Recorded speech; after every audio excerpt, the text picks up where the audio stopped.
Hi everyone, my name is Karen Booth, and this is a brief summary of my final paper titled The Evolution of Depression as a Public Health Issue. My paper examines depression as a major public health concern that affects over 280 million people worldwide.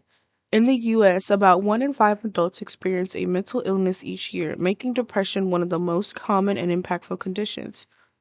I explore depression through its historical development, its connection to determinants of health, current public health strategies, and future workforce needs.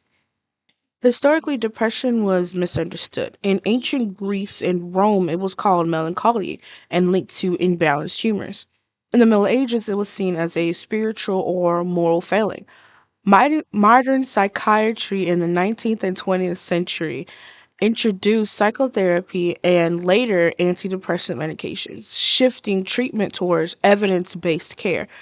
This history shows how society moved from stigma and superstition to medical understanding. Social determinants of health. Today, depression is heavily influenced by social determinants such as income, education, housing, discrimination, and community environment. People in poverty, unsafe neighborhoods, and marginalized communities face greater risk and fewer resources.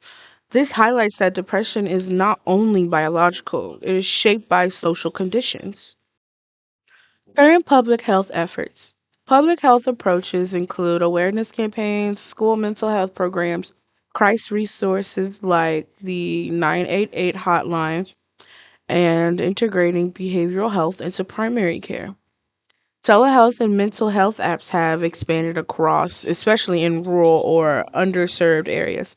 Workplaces are also adopting wellness programs to support employees. Future directions and workforce needs.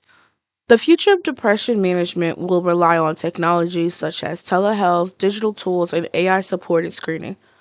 Policy changes like expanding insurance coverages and addressing social determinants will be essential. The demand for mental health professionals continues to grow, especially counselors, social workers, psychiatric nurses, and community health workers. Training programs will need to prepare workers to use digital tools and provide culturally component care. In conclusion, overall, depression has evolved from a misunderstood condition into a major public health priority. Addressing it requires clinical treatment, community based programs, and policies that reduce social and economic barriers. Strengthening the workforce and expanding access to care will be key to involving mental health outcomes. Thank you for listening.